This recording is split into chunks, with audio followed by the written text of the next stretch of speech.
ناس كتير بتسألني طبعا، هو انت ليه يا دكتور محمود ما بتنزلش صور قبل وبعد على السوشيال ميديا والتيك توك؟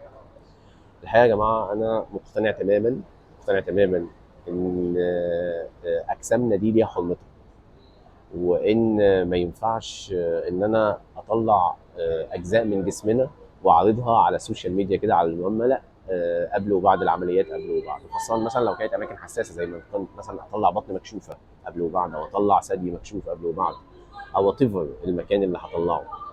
بحس ان الموضوع ليه خصوصيته وليه حرمته، وجسم البني ادم ليه خصوصيته وليه حرمته. فعشان كده انا بصراحه مش بقدر اعمل كده، وان شاء الله مش هعمل كده.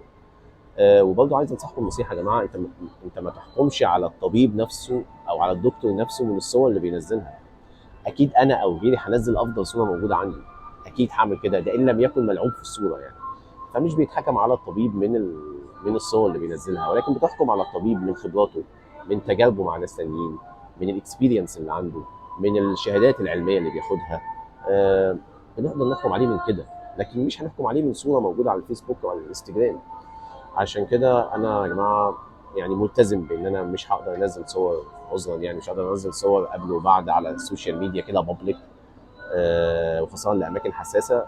وان كان المرضى اللي بتجي لنا احنا ممكن نوريهم الصور بشكل برايفت، بشكل خاص، لكن على العملاء كده لا، انا مش هقدر اعمل كده. وده بس ردا على الاسئله اللي بتجيلي كتير جدا جدا، انت ليه ما بتنزلش صور قبل وبعد على السوشيال ميديا؟